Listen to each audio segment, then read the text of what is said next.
Hi guys, welcome back to my YouTube channel. It's your girl Adedoye Adekoya. Thank you so much for coming. Thank you for joining. If you're new here, what are you waiting for? Can you see that button down below? What color is it? Is it like color red? If it's red, that means you're not subscribed now. Please hit the subscribe button, please. Okay, so content creators are trying to. I just recorded a session of this and it never recorded. Apparently, I didn't press the start button. So here we go again.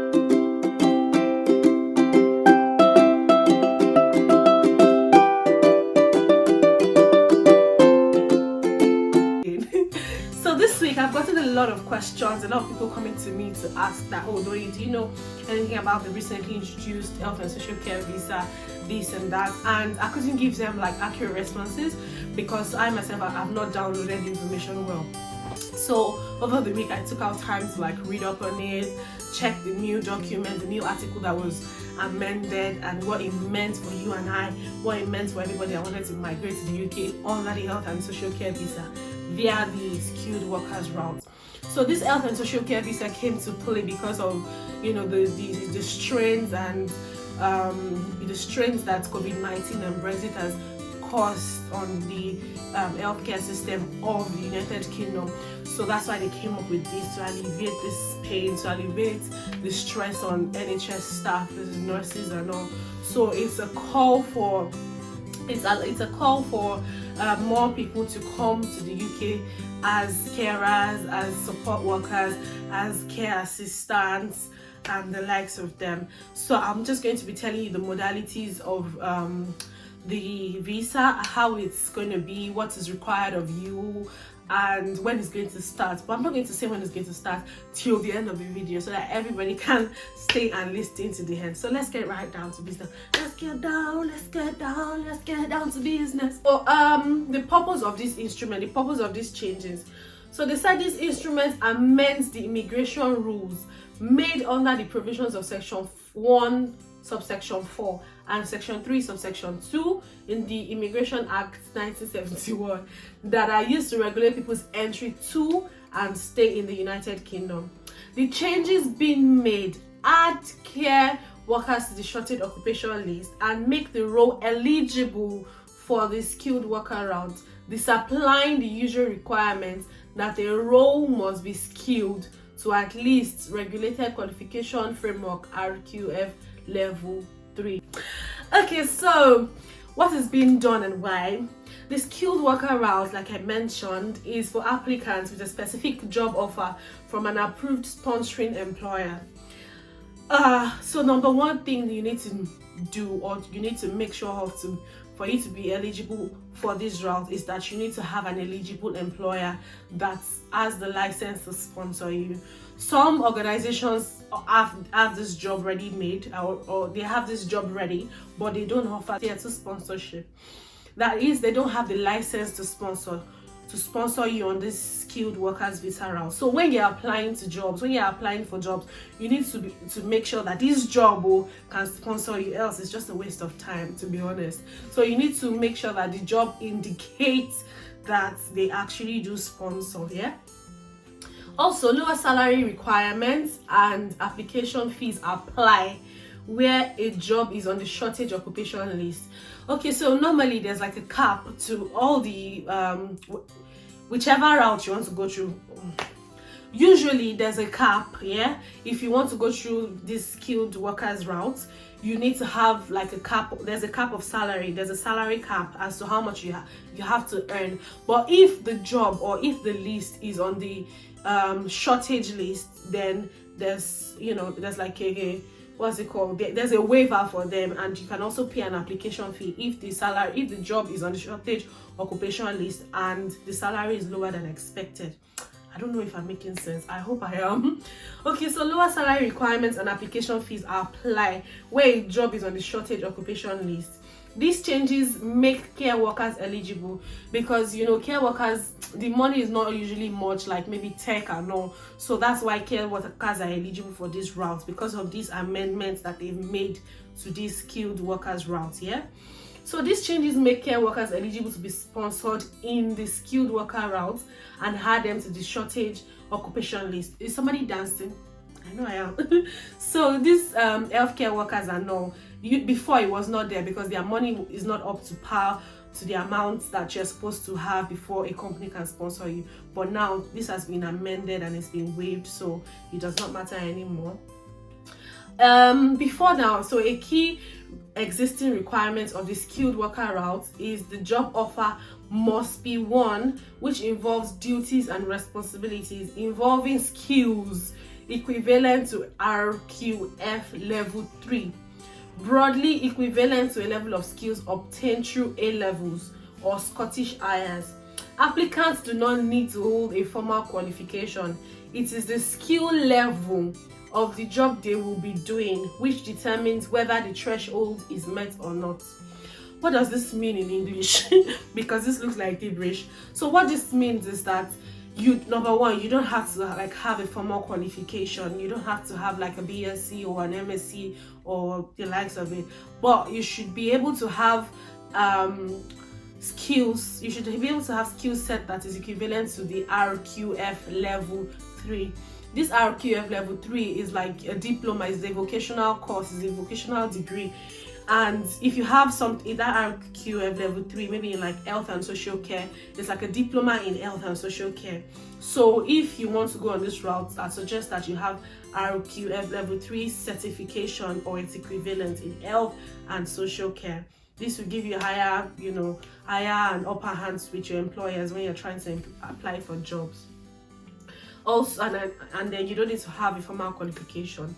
Another thing is that these changes are aimed at helping to alleviate current pressures on the health and social care system as a result of COVID-19, just as I've explained earlier, that this is to alleviate the pressure on the NHS because of COVID-19 and Brexit. That's why it was introduced.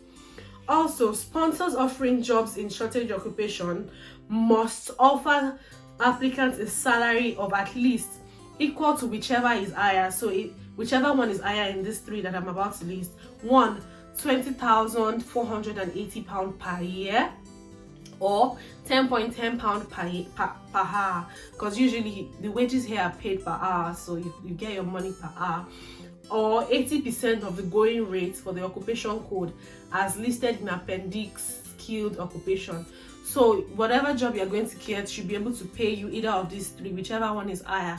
So when you're looking out for jobs, make sure that you see the minimum salary to be like £20,480 per year or £10.10 per hour for you to be able to qualify for this route. Another thing is, as a third requirement, another thing is, in line with other care related occupations, care workers are being added to the list of occupations where applicants must provide criminal record certificates from countries they have been present in for 12 months or more in the previous 10 years, and while aged 18 or over. So what this means is that in your country, for any country that you have been and spent 12 months in, you have to provide a criminal record certificate. Or in my country now, Nigeria, it's called a police report. So it's like a holistic report of you as a standing citizen. So it shows whether you've committed crimes in the past, whether you have unpaid, things like that. So you need to get that. So for example, now I've been in the UK for a year plus now. Assuming UK is Dubai, and I've been in Dubai for 12 months, I have to provide criminal record certificate from Dubai. I have to provide criminal record certificate from Nigeria. So like all the places that I've been or that I've lived in the past 10 years, and a minimum of 12 months. Does that make sense? I think it does. Regulating small businesses. The changes apply to activities that are undertaken by small businesses. As above, the impact on small businesses is positive. So whether you're a small business, whether you're a big business or a big organization, whether you're non-governmental body, religious body, you are now qualified to like sponsor people under this route. You just need to get your license to sponsor and get it over with. Okay guys, this has been really informative, right? I know. I hope you will be able to jot one or two things down. Okay, so from like the summary of everything that I've said is that you can now come to the UK, you can now immigrate to the UK under the health and social care visa as a skilled worker. and I listed the steps that you need. You need to have an employer that would sponsor you. So when you're applying to jobs, you need to make sure that this employer or this organization have the quality, ability, have the capability to sponsor you under this route, because a lot of them might be online and just recruiting for the same job, but they cannot sponsor you. That means you can't come to the UK without it, because they need to give you COS, certificate of sponsorship, anyway. So you need to make sure that the organization that you're applying to has the license to sponsor you under this route. So if you ask me, what then should I start doing? What can I start doing? Okay, before then, I said I was going to tell you guys when it's going to start and when it's going to kick off. So listen and listen good. They said these changes will be implemented on 15th February 2022, as detailed in the implementation section of the accompanying statement of changes. However, if an application for entry,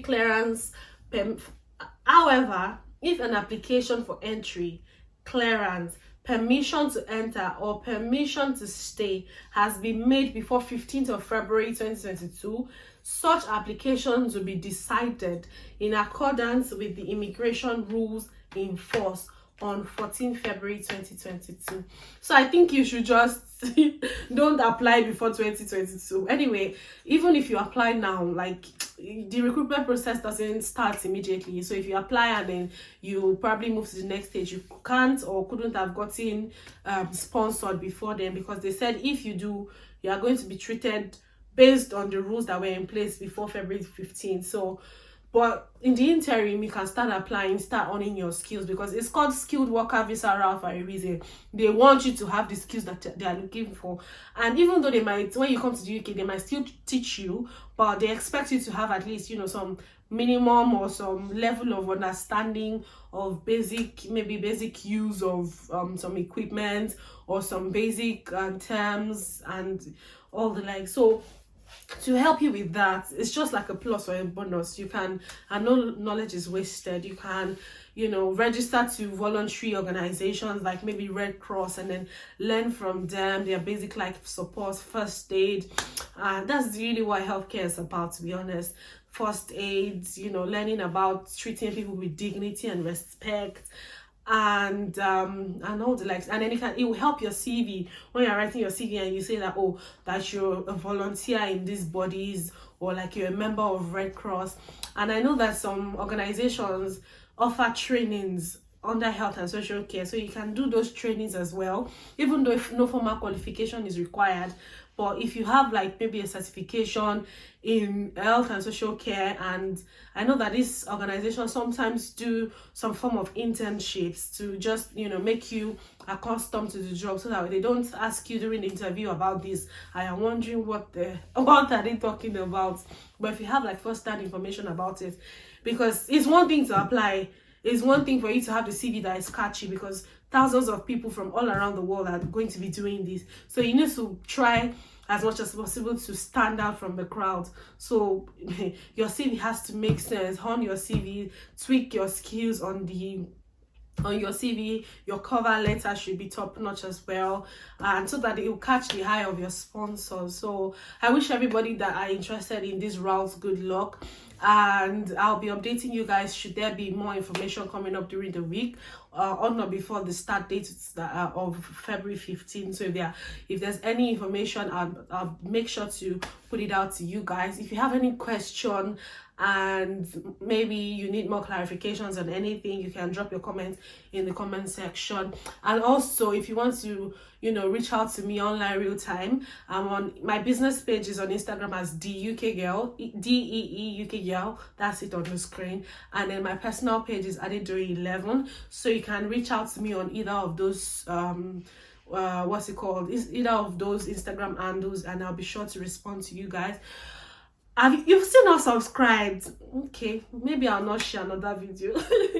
Okay, so guys, try to subscribe. Don't even try, just takes a minute. Just click the subscribe button, like this video. A girl is just trying to end at 2K now. Like the video, comment, just comment, give me thumbs up. Pico. Thank you very much, guys. I'm going to see you in my next video. Bye. Now, the impact on businesses, charities, or voluntary bodies is positive. So now these organizations can now be eligible to also sponsor people under this route, because before I'm sure they cannot, but now they can sponsor people under the skilled worker visa route, under the health and social care visa. Then